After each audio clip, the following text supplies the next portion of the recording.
নমস্কার, আমি মৌ।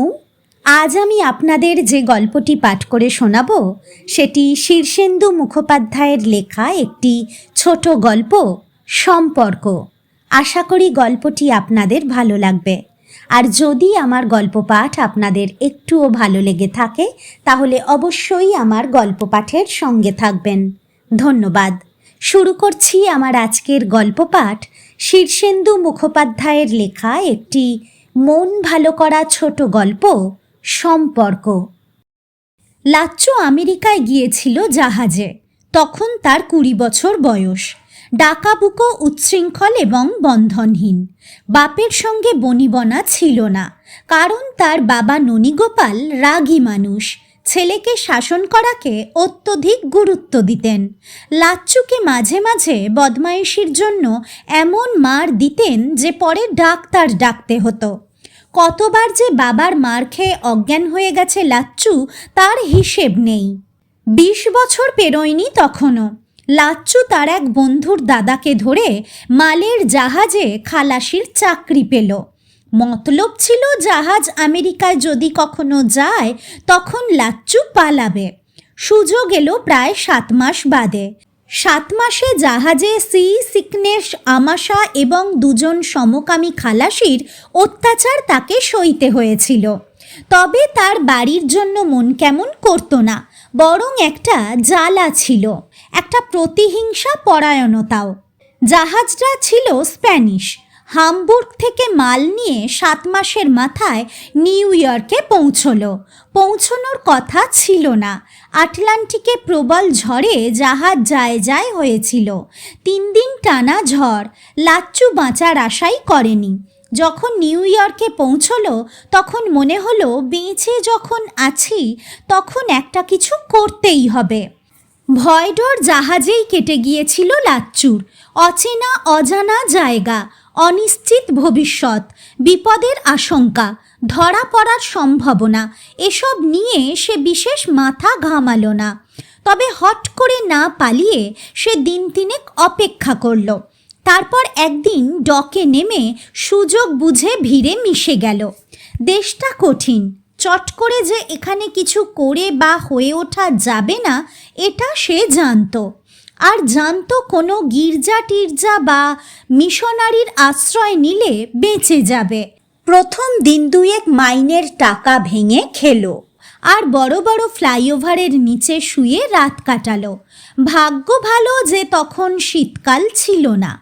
New York শহরে পায়ে হেঁটে ঘুরতে ঘুরতে সে একদিন বাস্তবিক ভাগ্যক্রমে একটা হোম ফর দি ডেস্টিটিউটাস পেয়ে যায়। তারা যে তাকে 2 হাত বাড়িয়ে কোলে তুলে নিল তা নয়, তবে সে কাজকর্ম করে দেবে বলে প্রতিশ্রুতি দেওয়ায় ঠাঁই হয়ে গেল। কাজকর্ম মেলাই ছিল। লাচ্চু খাটত খুব। মাসখানেক পরে ইতালিয়ান একটা দোকানে চাকরি হলো তার। থাকতো নিউ ইয়র্কের কুখ্যাত বস্তিতে, যেখানে হেন পাপ নেই যা হয় না। এখানেই সে শেখে মার্কিনীরা যেসব জিনিস ফেলে দেয় সেগুলো কুড়িয়ে এনে কিছু লোকের জীবিকা নির্বাহ হয়। লাচ্চুর মাথা পরিষ্কার। লেখাপড়ায় মাথাটা না খুললেও তার প্রিয় হলো যন্ত্রপাতি, কলকবজা ইত্যাদি। মাঝে মাঝে সে জাঙ্ক থেকে টিভি বা 2-in-1 কুড়িয়ে এনে খুলে ফেলে ভিতরকার মেকানিজম বুঝবার চেষ্টা করত। দিন কতক চেষ্টার পর সে একটা টিভি সেট সারিয়ে ফেলল। মেরামত করল একটা সায়েন্টিফিক ক্যালকুলেটর এবং একটা বাতিল ক্যামেরা। আত্মবিশ্বাস বাড়ছিল তার। আমেরিকানরা বেশিরভাগ জিনিসই খারাপ হলে ফেলে দিয়ে নতুন একটা কেনে। এই যে গার্বেজ করার প্রবণতা, এর কারণ অনুধাবন করে লাচ্চু বুঝল জিনিস খারাপ হলে তা সারাতে যে মজুরি লাগে তা ভয়াবহ। তার চেয়ে নতুন কেনাই লাভজনক। লাচ্চু একটা হোম সার্ভিস খোলার চেষ্টা করতে লাগলো। টিভি বা ছোটোখাটো ইলেকট্রনিক জিনিস খারাপ হলেই ফেলে না দিয়ে অল্প পয়সায় সারিয়ে নিতে আমেরিকানদের কেমন লাগবে? সব আমেরিকানই তো আর বড় লোক নয়। কষ্টে কিছু টাকা জমিয়ে এবং ফাঁকে ফাঁকে সারাইয়ের কাজ লিখে লাচ্চু তৈরি হতে লাগলো। সে আলাপি এবং মিশুকে ছেলে। টকাটক বেশ কিছু জানপয়ান হয়ে গেল তার। যন্ত্র সারানোর ডাকও আসতে লাগলো ঘন ঘন, সেই সঙ্গে ডলার। 2 বছর বাদে জেনারেল অ্যামনেস্টি ঘোষণা হওয়ার সঙ্গে সঙ্গেই সে আমেরিকান নাগরিক হয়ে গেল। বাঁচোয়া। ব্রঙ্কস বড়োতে একটা ঘিঞ্জি পাড়ায় শেয়ারে একটা দোকানঘর করল সে। সেখানে পুরনো যত ফেলে দেওয়া জিনিস থেকে পার্স খুলে নিয়ে গুছিয়ে রাখত সে। পরে অন্য সব মেশিনে সেগুলো লাগাতো। মজা হলো আমেরিকানরা সব জিনিসই খারাপ হলে ফেলে দিতে চায় না। কোনো জিনিসের সঙ্গে হয়তো স্মৃতি জড়িয়ে আছে। কাজেই লাচ্চু যখন স্থানীয় একটা দৈনিক পত্রে বিজ্ঞাপন দিল, তখন তার দোকানে বেশ খদ্দের আসতে লাগলো এবং ডলারও। নর্মা নামে একটি মার্কিন মেয়েকে সে বিয়ে করে 23 বছর বয়সে। কিন্তু মেয়েটা বড্ড উড়নচণ্ডী। বিয়েটা আপসে ভেঙে গেল 1 বছর বাদে। দ্বিতীয় বিয়েটা সে করল 25 বছর বয়সে। 26-এও সেটাও ভাঙল। পরের বিয়েটা সে করল একটা বাঙালি মেয়েকে। দেখা গেল মেয়েটা পাগল। বাপ মা পাগলামির কথা চেপে রেখে বিয়ে দিয়েছিল যখন মেয়েটার কিছুদিনের জন্য স্বাভাবিকত্ব ফিরে এসেছিল। 27 বছর বয়সের মধ্যেই 3 বিয়ে ও বিচ্ছেদ থেকে লাচ্চুর ধারণা হলো বিয়ে তার কপালে নেই, ও তার সইবে না। সে টাকা রোজগারে মন দিল। 29 বছর বয়সে লাচ্চু এখন মাঝারি ধনী। তার 3 দোকান বেশ রমরম করে চলে। লাচ্চুর সঙ্গে একদিন দেখা হলো পুরনো এক বন্ধুর। সে আমেরিকায় পড়তে এসেছিল। লাচ্চুর সঙ্গে বাড়ির কোনো যোগাযোগই ছিল না। সমিতের সঙ্গে দেখা হয়ে গেল ম্যানহ্যাটনের রাস্তায়। অনেক কথার পর অবশেষে বন্ধু সমিত বলল, বাড়ির কোনো খবর রাখিস না? না, কেন বলতো? তোর বাবা 4 বছর আগে মারা গেছেন। সে কি? তুই পালিয়ে যাওয়ায় শক পেয়েছিলেন তো, তাই। লাচ্চুর মনটা তার অত্যাচারী বাবার শোকে বেশ কাতর হয়ে পড়ল। চোখে জল এলো। ঠিক কথা যে ছেলেবেলা থেকে বাবার আদর সে পায়নি।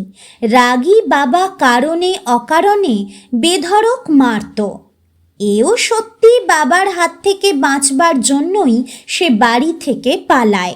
বাড়ির সঙ্গে তার সম্পর্কের পূর্ণচ্ছেদও সেইখানেই ঘটে যায়। তবু আজ হঠাৎ মৃত্যু সংবাদটা পেয়ে মনটা কেমন উদাস হয়ে গেল তারও। সে বলল, মা কি বেঁচে আছে? সমিত একটু গলা খাকারি দিয়ে বলল, আছে। কিন্তু সমিতের মুখের ভাব অন্য কথা বলছে। লাচ্চু বলল, তুই একটা কিছু চাপছিস, খুলে বল।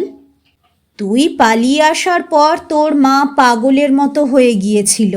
বাড়ি বাড়ি ঘুরে তোকে খুঁজত। সারা রাত সদর দরজা খুলে বসে থাকত।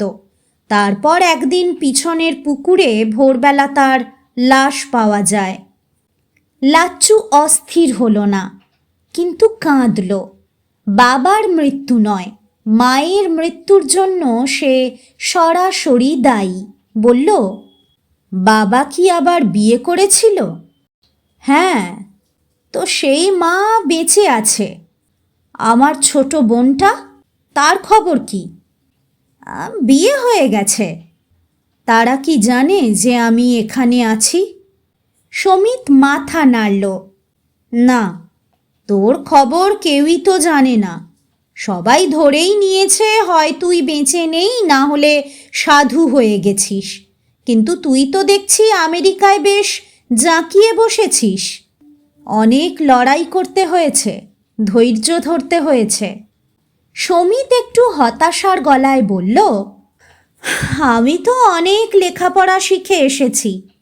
এখানেও পিএইচডি করলাম, কিন্তু আমার যা সাকসেস বা টাকা হয়েছে বা হবে, তুই তার চেয়ে অনেক বেশি এগিয়ে আছিস। কুইন্সে একটা বাড়ি কিনেছে লাচ্চু, বেশ বড় বাড়ি, দুখানা দামি গাড়ি আছে তার। সমিতকে বাড়ি নিয়ে গিয়ে একদিন আটকে রাখলো সে। সমিত বলল, এত বড় বাড়িতে একা থাকিস, বিয়ে করিসনি কেন? করেছি 3বার, তারপর নাক কান মলেছি, আর বিয়ে নয়। কেন রে, বিয়ে কি টিকলো না? প্রথম দুটো বউ ছিল আমেরিকান। প্রথমটা তো একেবারে দুশ্চরিত্র, দ্বিতীয়টার ছিল টাকার খাঁই। বছর খানেকের মধ্যেই টাকা পয়সা একেবারে দুয়ে নিয়েছে। 3 নম্বরটা পাগল। হ্যাঁ, বলিস কি? তোর কথা শুনে তো বিয়ের কথা ভাবতেই ভয় করছে। এ দেশে বিয়ে করিস না, দেশে গিয়ে করিস। আজকাল বাঙালিরাও কি আর ভালো আছে? তা হয়তো নেই, কিন্তু তারতম্য হয়তো আছে। তবে আমার মনে হয় বিয়ে জিনিসটাই বাজে। তুই তাহলে সিঙ্গেল থাকবি? অবশ্যই। তোর গার্লফ্রেন্ড আছে? না, তাও নেই। আমার মাথায় কাজের চিন্তা এত প্রবল যে সেক্স নিয়ে ভাবিই না। তাহলে তো রাত কাটে কি করে? লাচ্চু হাসল। মোষের মতো ঘুমোই। শোন, আমার একটা বউয়ের দরকার ছিল বটে, কিন্তু বেড পার্টনার হিসেবে নয়। বউ হতে পারত আমার ব্যবসার মস্ত সহায়, আমার বিশ্বাসযোগ্য একজন বন্ধু। নইলে একটা মেয়ে মানুষকে তার শরীরের জন্যে পুষব, এই আইডিয়াটাই আমার ভালো লাগে না। যাই হোক, তোর একজন পার্টনার কিন্তু দরকার। সে পরে ভাবা যাবে। আমার কাছে 2 দিন থাক, তাহলেই বুঝবি আমার দিন কেমন উড়ে যায়। রোম্যান্সের ছিটে ফোঁটাও নেই, তবে টাকা আছে। তুই কি অনেক টাকা করেছিস? এখানে অনেক মানেও তো যথেষ্ট নয়। নিউ ইয়র্কে চারদিকে চেয়ে টাকার কি খেলাটাই না দেখতে পাই। না রে, আমেরিকার তুলনায় আমার কিছুই সম্বল নয়, তবে চলে যায়। লাচ্চু নিজে কথা বলতে বলতে বারবার মা বাবার কথা ভাবছিল। সমিত বলল, তুই আজ খুব আনমনা। লাচ্চু মাথা নেড়ে বলল, হ্যাঁ, অনেকদিন ডলার ছাড়া আর কিছুই চিন্তাই করিনি। এখানে এসে কষ্ট আর লড়াই কম করতে হয়নি। মা বাবা বা বোনটার কথা মাঝে মাঝে মনে পড়তো বটে, কিন্তু টাকা ছিল না। আজ হঠাৎ তোর মুখে মা আর বাবার মৃত্যু সংবাদটা শুনে হঠাৎ কেমন রুটলেস লাগছে। বাংলায় বোধহয় ছিন্নমূল বলে। সমিত 3 নম্বর দুঃসংবাদটা দিল বিদায় নেওয়ার আগে। লাচ্চু তাকে বলেছিল, দেখ, দুনিয়ায় তো আমার আপনজন বলতে এখন শুধু বোনটা। তার ঠিকানা জানিস? সমিত একটু দ্বিধায় পড়ল, তারপর বলল, দেখ, তোকে পরপর খারাপ খবর দিয়ে যেতে ইচ্ছে করছে না, তবু দিচ্ছি। তার কারণ লক্ষ্য করলাম তুই বেশ শক্ত মানুষ। শোক সংবাদগুলো তোকে কাহিল করেনি তেমন। লাচ্চু উদ্বেগের সঙ্গে বলে, তার মানে কি? সাবিত্রী কি বেঁচে নেই? না, বিয়ের 1 বছর বাদে বাচ্চা হতে গিয়ে ইনফেকশনে মারা যায়। লাচ্চু মাথায় হাত দিয়ে কিছুক্ষণ চুপচাপ বসে থেকে বলল, মা বাবার তবু বয়স হয়েছিল, কিন্তু সাবুটার তো অল্প বয়স। হ্যাঁ রে, 3 জন মরে গেল। এরকমও হয় নাকি? ব্যাড লাক রে ভাই, কি করবি? তাহলে কি আমার আর কেউ নেই? ভার্চুয়ালি না, তবে যদি সৎমাকে ধরিস তাহলে বলতে হবে আছে। দূর, সৎমায়ের সঙ্গে সম্পর্ক কিসের? সমিত কথাটা স্বীকার করল, বলল, হ্যাঁ, সৎমায়েদের সম্পর্কে আমরা ভালো কথা কখনো শুনিনি বিশেষ। তবে এই ভদ্রমহিলাকে আমি দেখেছি, খুবই রোগাভোগা মানুষ, দুটো বাচ্চা, একটা ছেলে আর একটা মেয়ে। তোর বাবা তোর বোনের বিয়ে দিতে গিয়েই ফতুর হয়ে যান, ফলে এদের জন্য বিশেষ কিছু রেখে যাননি। ভদ্রমহিলা খুব সামান্য একটা আয়া বা ওই ধরনের কাজ করেন, খুব কষ্ট। লাচ্চুর ভিতরে কথাগুলো ঢুকলই না। তার চোখে আজ বারবার জল আসছিল। অতীতটা একেবারেই মুছে গেল। শিকড়ের আর কোনো বন্ধন নেই। তিনটে মুখ বারবার ঘুরে ফিরে স্মৃতিতে ভেসে উঠছিল। মা, বাবা, সাবি। এক উইকেন্ডের শেষ রবিবার বিকেলে সমিত চলে যাওয়ার পর একা হলো লাচ্চু। একা হয়েই বুঝতে পারল কতখানি একা সে। চারদিকটা যেন খাঁ খাঁ করছে, ধুধু করছে। 20 বছর বয়সে যখন বাড়ি ছেড়ে বেরিয়ে পড়েছিল তখন লাচ্চুর পিছু টান ছিল না।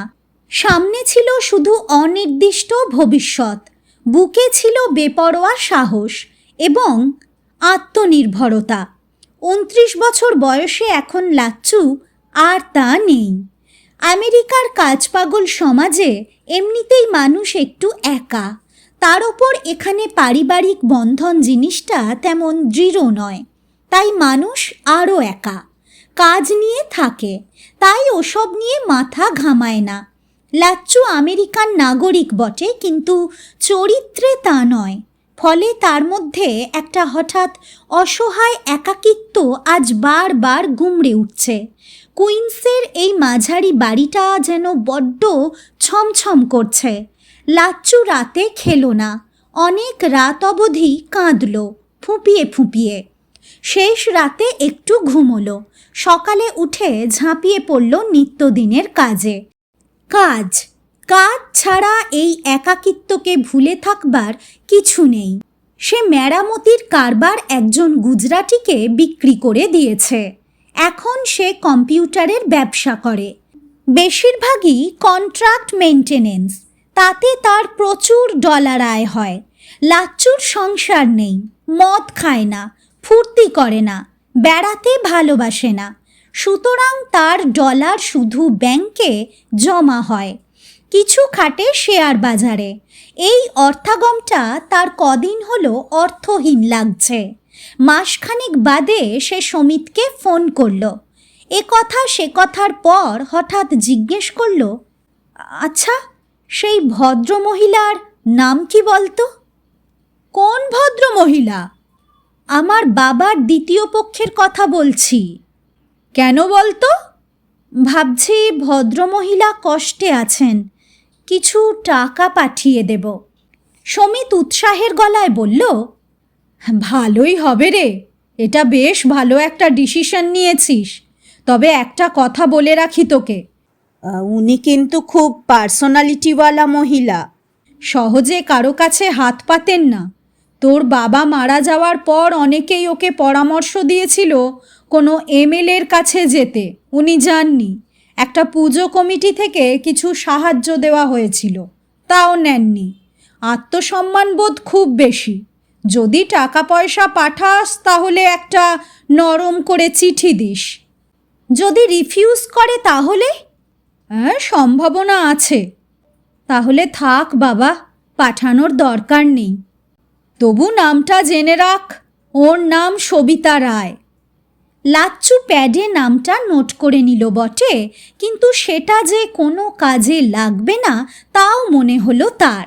লাচ্চুর হাড়ভাঙা পরিশ্রম এবং ছোটাছুটির মধ্যে আবার হারিয়ে গেল সবিতা রায় এবং তার 2 বাচ্চার কথা। মনে রাখার কথাও নয় লাচ্চুর। নিউ ইয়র্কের বাঙালি কমিউনিটির সঙ্গে লাচ্চুর মাখামাখি না থাকলেও সম্পর্ক আছে। বাঙালিদের অনুষ্ঠানে চাঁদা দেয়, বাংলা নাটক দেখতে যায়, বাঙালি গায়ক গায়িকা এলে টিকিট কেটে গান শুনে আসে। দুর্গাপুজো বা বঙ্গ সম্মেলনেও যায় ফি বছরই।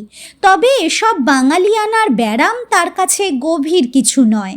কুইন্সে উইকেন্ডের এক দুর্গাপুজোয় হাজির ছিল লাচ্চু। বাঙালিদের বেশ সুন্দর একটা জমায়েত। খিচুড়ি রান্না হচ্ছে, চমৎকার নিরামিষ তরকারির গন্ধ ছড়াচ্ছে বাতাসে। পেপার মাসের তৈরি দুর্গা মূর্তির সামনে রেকাবিতে ডলার প্রণামী জমা হচ্ছে। মন্ত্রপাঠ অঞ্জলি কোনোটাই বাদ নেই। সেই জমায়েতে এক বৃদ্ধ এসে তাকে ধরলেন। তুমি লাচ্চু না? লাচ্চু চিনল, তাদের পাড়ার মোহিত বাবু। ছেলে আমেরিকায় এসেছে বছর দুয়েক, সেই সুবাদেই এসেছেন। একথা সে কথার পর বললেন, তুমি যে বেঁচে আছো এটাই তো জানা ছিল না আমাদের। তোমার পুরো ফ্যামিলিটাই তো শেষ। তবে সবিতা আছে, সে বড় ভালো মেয়ে। লাচ্চু বলল, আমি তো ওকে চিনি না। না চেনারই কথা। ওরা খুব কষ্টে আছেন? কষ্ট বলে কষ্ট? তোমার বাবা তো কিছু রেখে যাননি। সবিতারও বাপের বাড়ি বলতে কিছু নেই। এক মামার কাছে মানুষ, খুবই কষ্ট ওদের। বাড়িটা আছে বলে রক্ষে, নইলে ভেসে যেত। লাচ্চু আবার ভাবনায় পড়ল। তার অনেক টাকা, যদি বিয়ে না করে বা পুষ্যি না নেয় তাহলে তার মৃত্যুর পর টাকা পয়সার গতি কি হবে কে জানে। না, সবিতা রায় বা তার ছেলে মেয়ে তার আপনজন নয়, তবু ক্ষীণ একটা সম্পর্ক আছে বোধহয়। অনেক ভাবল সে। তারপর তার পার্টনারকে ব্যবসা চালানোর ভার দিয়ে সে কয়েক দিনের ছুটি নিয়ে ভারতমুখী প্লেনের টিকিট কেটে উড়ে গেল। সবিতার রোগ ভোগা শরীরের মধ্যে প্রকট মাত্র দুটি চোখ। লোকে বলে সবিতার চোখ নাকি জ্বলে। সবিতা অবশ্য সে খবর রাখে না। তার জীবনটা কেটেছে আদ্যন্ত ঘৃণা ও আক্রোশের এক বলয়ের মধ্যে। শিশুকালে পিতৃমাতৃহীন সবিতা ছিল মামার গলগ্রহ। আক্ষরিক অর্থেই তাকে লাথি ঝাঁটা খেয়ে বড় হতে হয়েছে।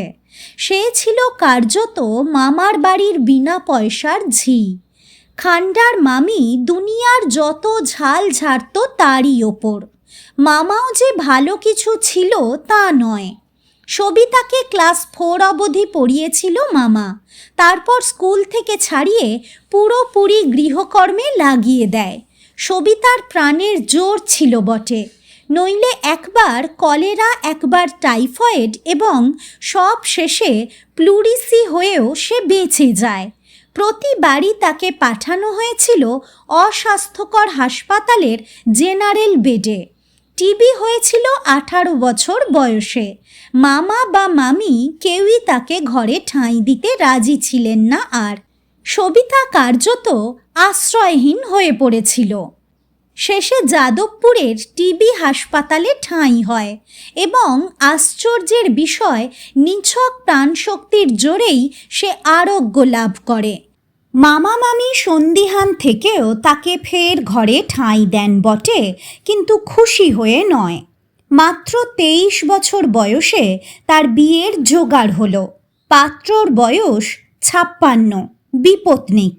বিয়ের আনন্দ কিছু ছিল না, শুধু স্থান বদলের স্বস্তিটা আশা করেছিল সবিতা। এই বয়স্ক পুরুষের কাছ থেকে প্রত্যাশাই বা কী ছিল তার? লোকটাকে ভালোবাসার কোনো চেষ্টা সে করেনি, সম্ভবও ছিল না। তবে লোকটা দুঃখী মানুষ, ছেলে নিরুদ্দেশ, বউ মারা গেছে, ঘরে বয়সের মেয়ে। এই মেয়ে সাবিত্রীর বিয়ে দিতে হবে বলেই লোকটা সবিতাকে বিয়ে করেছিল 5,000 টাকা নগদ নিয়ে। সেই 5,000 আর সবিতার 1.5 ভরি গয়না নিয়ে আর কিছু ধারকর্জ করে সাবিত্রীকে পার করল। তারপর বছর না ঘুরতেই সাবিত্রী গেল, তারপর লোকটাও গেল, রেখে গেল 2 সন্তান। ঘৃণা আর আক্রোশ ছাড়া সবিতা জীবনে কিছুই পায়নি। এখনও সে মানুষের কাছ থেকে তাই পায় এবং তাতেই স্বস্তি বোধ করে। মানুষ তাকে দয়া বা করুণা করলেই বরং সে ভয়ঙ্কর অস্বস্তি বা অপমান বোধ করে। ও তার অভ্যস্ত জিনিস। তথাকথিত স্বামীর মৃত্যুর পর সবিতা তথাকথিত বিধবা হলো। সধবা আর বিধবার তফাৎ সামান্যই। দুর্দশা বা দুর্গতি যেমন ছিল তেমনই রইল। দুটো সন্তান তার কোনো ভালোবাসার ফসল নয়, তবু সন্তান আঁকড়েই বেঁচে থাকার একটা চেষ্টা করতে হলো তাকে। লেখাপড়া জানা নেই, কোনো হাতের কাজটাজও শেখেনি, চাকরিটা হবে কিসে? সবিতা কারো কাছে হাত পাতল না, অযাচিত সাহায্য ফিরিয়ে দিল এবং চাকরি খুঁজতে লাগলো। মেয়েটা 6 বছরের, ছেলেটার 5। 6 বছরের মেয়ে প্রয়োজনের তাগিদে শিশু বয়সেই সাবালিকার মতো দায়িত্ব নিতে শিখে গেল। প্রয়োজনে মানুষ সব পারে। তার হেফাজতে ছেলেকে রেখে সবিতা বাইরে বেরুতে লাগলো। কাজ জুটল আয়ার এক হাসপাতালে। আয়ার কাজে বাঁধা মাইনে নেই, কাজ পেলে বাঁধা রেটে টাকা, কখনো সখনো বকশিস বা শাড়িটা জামাটা পাওয়া যায়। গ্রাসাচ্ছাদন চলে বটে তার, কিন্তু এত কষ্ট যে বলার নয়। সবিতাকে 5-10 পয়সারও হিসেব করে চলতে হয়। অসুখ বিসুখ হলে অগাধ জল। তার তথাকথিত স্বামী বাড়িটাই যা রেখে গেছেন। ছোট এবং পুরনো দুঘরের এই বাড়িটুকুই এই গোটা দুনিয়ায় তার সবচেয়ে মূল্যবান সম্পদ। তবে পাড়াপড়শিরা অনেকেই তাকে ভয় দেখায়। আছো তো বাপু ভালোই, কিন্তু লাচ্চু যদি ফিরে আসে তাহলে এই বাড়িতে কি থাকতে পারবে? সে তোমাকে তাড়িয়ে ছাড়বে। ভীষণ বদমাস ছেলে। লাচ্চুর কথা সে তার তথাকথিত স্বামীর কাছে শুনেছে। হ্যাঁ, লাচ্চু মস্ত দাবিদার। যদি ফিরে আসে এবং সবিতাকে তাড়ায় তাহলে সে কোথায় যাবে তা ভেবে পায় না। এই একটা ভয় তার আছে। লাচ্চু, কেউ কেউ বলে সে সাধু হয়ে গেছে, কেউ বলে মরে গেছে, কেউ বলে সে জীবনে উন্নতি করে ফেলেছে। লাচ্চুর আসল খবর কারও জানা নেই এবং সেইটাই চিন্তা এবং ভয়ের বিষয়। পাশের বাড়িটা পরেশ সাহার। পরেশবাবু ইদানিং হঠাৎ ব্যবসা বাণিজ্যে উন্নতি করেছে। ইদানিং তিনি মাঝে মাঝে সবিতার কাছে বাড়িটা কিনে নেওয়ার প্রস্তাব দিচ্ছেন। দামটা খারাপ দেবেন না, কিন্তু সবিতা রাজি হয়নি। তার কারণ টাকা সে রাখতে পারবে না। মাঝখান থেকে পৃথিবীর শেষ আশ্রয়টুকু হাতছাড়া হবে। তার ওপর এ বাড়ি তো তার একার নয়, লাচ্চুরও ভাগ আছে। পরেশবাবু অবশ্য বলেছেন, লাচ্চু বেঁচে নেই বৌমা, যদি থাকে তাহলে তার দায় আমার, আমি ওর সঙ্গে বুঝে নেব। পরেশ সাহাকে ইদানিং একটু ভয় পাচ্ছে সবিতা। টাকার ক্ষমতা যে অনেক তা সে জানে। পরেশ সাহা ইচ্ছে করলে তাকে যে কোনো উপায়ে উচ্ছেদ করে দিতে পারে। কিন্তু সবিতা তো কখনো স্বস্তিতে থাকেনি। তার সারা জীবনটাই তো নানা বিরুদ্ধতার সঙ্গে বেঁচে থাকা মাত্র। ভয় সে পায় বটে, কিন্তু খুব একটা অসহায় বোধ করে না। বস্তি আছে, ফুটপাত আছে, বাচ্চা দুটোকে নিয়েই যা চিন্তা। খুব সম্প্রতি মাত্র 2 দিন আগে পরেশ সাহার লোক বাসু বলে একটা ছেলে এসেছিল। সে একটু চোখ রাঙিয়ে গেছে। সবিতা বুঝতে পারছে বাড়িটা হয়তো সে রাখতে পারবে না। আজ সে তাই বস্তিতে ঘর দেখতে গিয়েছিল। সন্ধেবেলা ফিরে সে এখন জিরোচ্ছে একটু। মেয়েটা পড়তে বসেছে, ছেলেটা তার কাছ ঘেঁষে বসে আছে। তার ছেলে এবং মেয়ে দুজনেই শান্ত। ওইটুকু বাচ্চা, তবু তারা মায়ের শ্রান্তি, ক্লান্তি, হতাশা এবং মেজাজ টের পায়। দরজায় কড়া নড়তেই মেয়েটা উঠে গিয়ে খিল খুলল। দরজার বাইরে একজন ভালো পোশাক পরা যুবক দাঁড়িয়ে আছে, গোঁফ আছে, চোখে কালচে চশমা, হাতে একটা সুটকেস। বলল, ভিতরে আসতে পারি? সবিতার চোর ডাকাতের ভয় নেই। চোর এলে বরং সবিতার পক্ষে লজ্জারই ব্যাপার। তবে এরকম সম্ভ্রান্ত চেহারার যুবককে দেখে সন্ত্রস্ত হলো। তাড়াতাড়ি উঠে বলল, আসুন।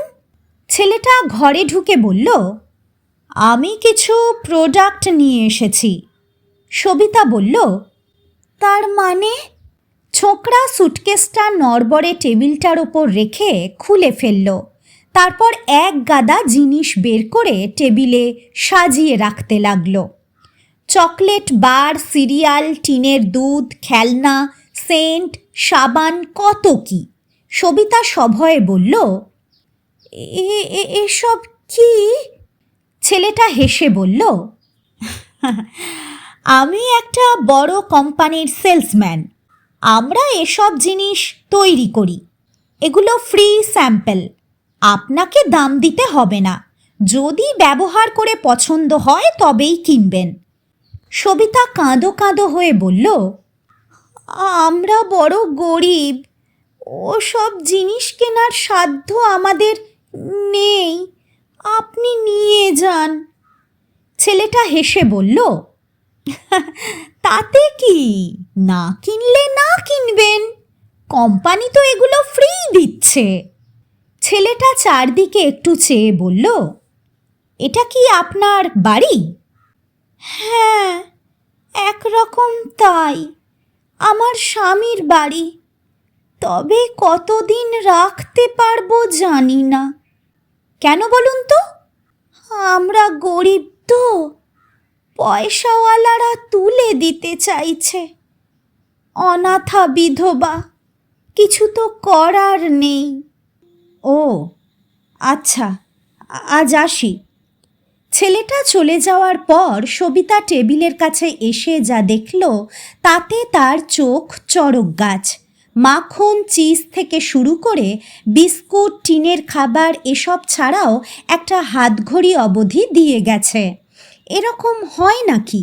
সে স্বপ্ন দেখছে না তো? ছেলেমেয়েরা জীবনে এত সুখাদ্য খায়নি। সবিতার রাতে ভালো করে ঘুম হলো না। বারবার ছেলেটার দাড়িওয়ালা মুখটা ভেসে উঠল চোখের সামনে। দুদিন বাদে পরেশ সাহা এক সকালে এসে হাজির, মুখে বিরক্তি। বৌমা, এসব কি? বাড়ি বিক্রি করবে না তা সাফ জানিয়ে দিলেই হতো, পুলিশে খবর দিতে গেলে কেন? সবিতা অবাক হয়ে বলল, খবর দিইনি তো।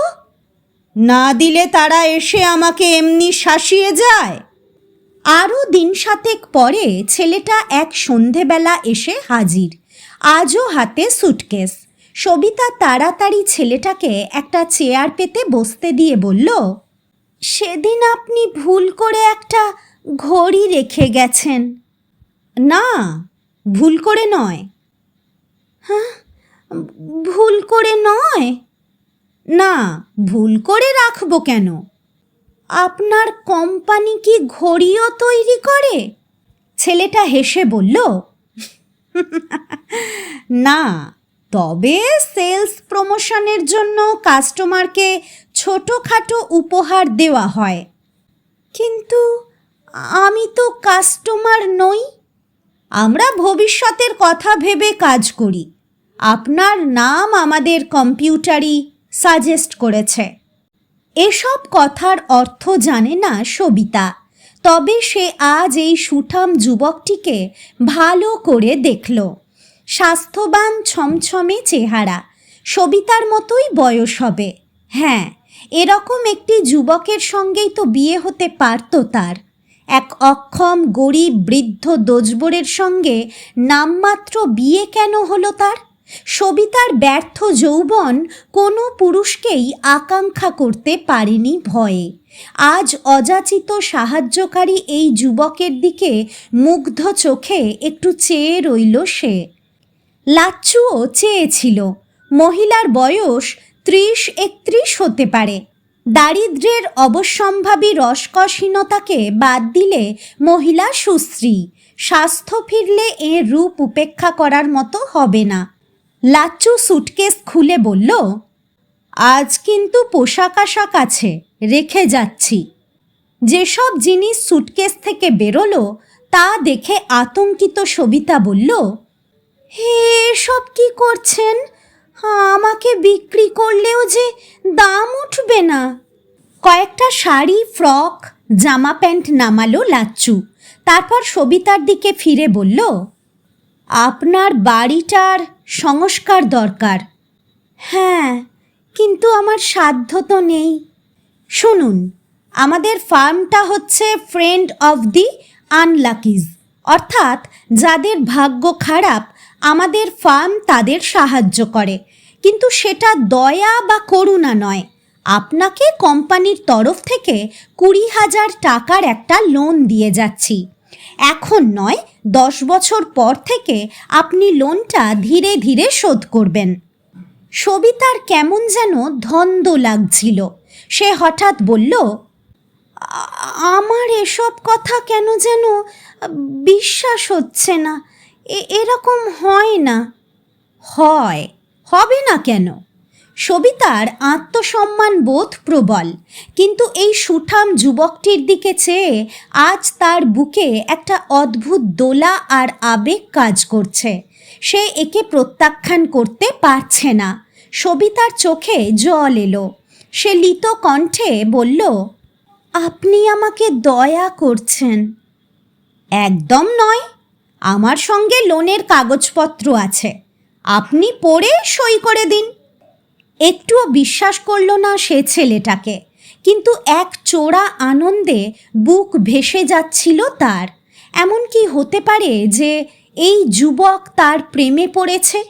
সবিতা সই করল এবং করকরে 20,000 টাকা নিল। 2 দিন বাদে ছেলেটা একটা ঝকঝকে গাড়ি নিয়ে এলো সকালবেলায়। চলুন, আপনাদের একটু আউটিংয়ে নিয়ে যাই। সবিতা মুচকি হেসে বলল, এটাও কি সেলস প্রমোশন? হ্যাঁ, এ সবই সেলস প্রমোশন। ছেলেটার দেওয়া নতুন শাড়ি পরল সবিতা, বাচ্চাদেরও সাজিয়ে নিল এবং জন্মে যা কখনো করেনি আজ তাও করল সে। একটু সাজলো, চোখে কাজল, কপালে টিপ। ছেলেটা নিজেই গাড়ি চালিয়ে নিয়ে গেল কলকাতার বিভিন্ন জায়গায়। রেস্টুরেন্টে দারুণ খাওয়ালো এবং কিনে দিল আরও নানা দামি উপহার। সেই উপহারের মধ্যে সবিতার জন্য 4 ভরি সোনার একটা হার, 4 গাছা সলিড সোনার চুড়ি এবং বাচ্চাদের জন্য হার আর আংটি। সবিতা বারণ করার অনেক চেষ্টা করেও পারল না। ঠিক কথা, আজ সবিতা অনেকটা বিবশ, রসস্থ।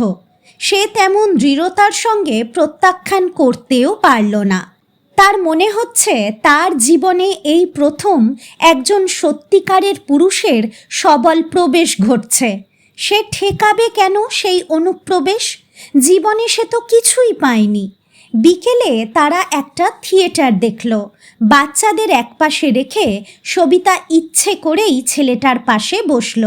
অন্ধকারে সে ইচ্ছে করেই হাত ধরল ছেলেটার, ধরে রইল। ছেলেটা আসতে লাগলো ঘন ঘন।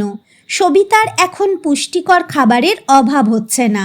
বাড়িটার স্ত্রী ফিরেছে, বেশ ভালো সময় যাচ্ছে তার। তবে ছেলেটা কখনো প্রেমের কথা বলে না, তাকায় আর হাসে। সবিতার কাছে তাই যথেষ্ট। সবিতা এক সন্ধেবেলা একটু ঘনিষ্ঠ হওয়ার চেষ্টা করে বলল, তুমি কি আমার কাছে কিছু চাও? চাইলে মুখ ফুটে বলো না কেন?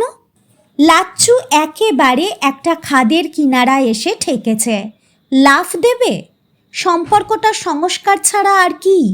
এই ভদ্রমহিলাকে তার বৃদ্ধ বাবা অন্যায়ভাবে বিয়ে করেছিল।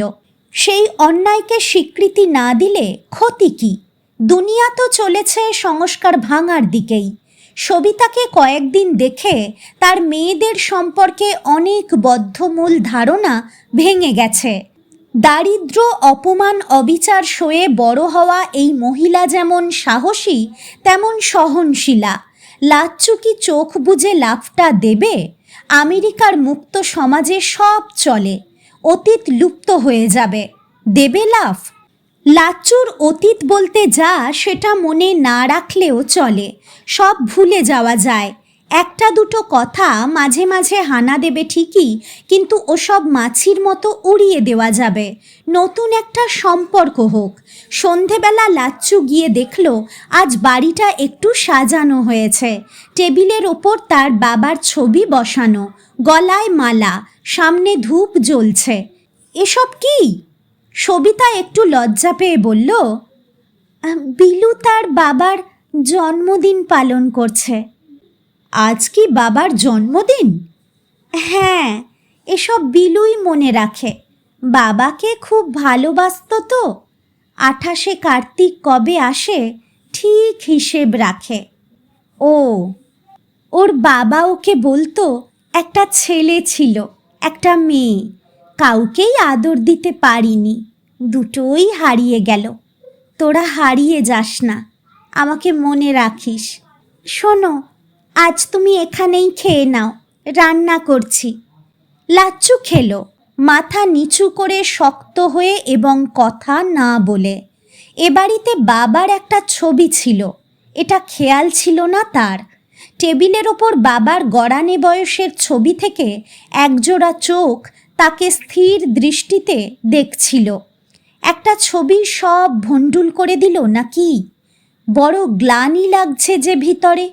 লাচ্চু পরদিন রাতে প্লেন ধরল, ফিরে এলো নিউ ইয়র্কে তার কুইন্সের বাড়িতে। চুপচাপ এবং একা কাটালো 2 দিন। তারপর সাহস করে একটা এয়ারোগ্রাম বের করে সবিতার ঠিকানায় লিখল। তারপর আরও একটু সাহস করে পাঠ লিখল, শ্রী চরণেষু মা।